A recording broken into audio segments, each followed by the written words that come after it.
भारतीय drugs company द्वारा निर्मित ठंडा और काश कफ सिरप सेवन पर आफ्रिकार गाम्बिया रे किछि शिशु गुरुतर हेबा सह 66 जनक मृत्यु होइतिबा संदेह करा जायछि।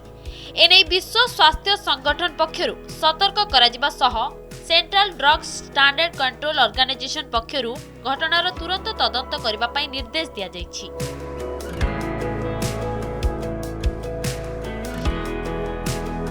एही घटना को एबे गुरुतर सह नेइचंती केंद्र सरकार।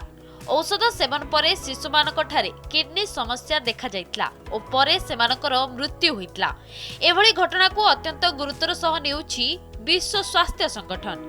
विश्व स्वास्थ्य संगठन पक्षरु भारतीय औषध निर्माता और ड्रग्स कंपनी उपरे कड़ाकड़ी तदंत आरंभ कराଯାଇଛି।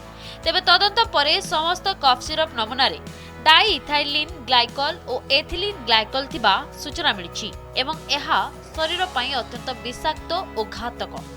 एहा द्वारा पेटरे जंत्रणा, बांती, झाड़ा, परिस्रा रे समस्या, मुंड बिंधा, मानसिक अवस्था रे परिवर्तन सह गुरुतर किडनी समस्या देखा दैथाय।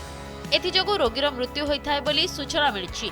विश्व स्वास्थ्य संगठन सूचना अनुसार पश्चिम आफ्रिकीय देश गाम्बिया रे एक भारतीय फार्मास्यूटिकल कंपनी द्वारा एक कफ सिरप प्रस्तुत करा जायतला, जहाको पिलामाने सेवन करिबा द्वारा सेमानकर मृत्यु होइछि।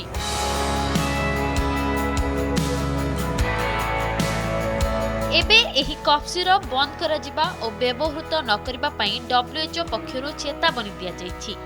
WHO रो महानिर्देशक टेड्रोस आडमन कहिसंती एही कफ सिरप खाइबा द्वारा पिलामानक किडनी नष्ट होई जायछि एवं ए संपर्क रे अनुसंधान करा जाउछि। पिलामानकर मृत्युर कारण काश औषध बोली जणा पड़िबा परे अन्य देशमानकु मध्य एनै चेतावनी दिया जायछि।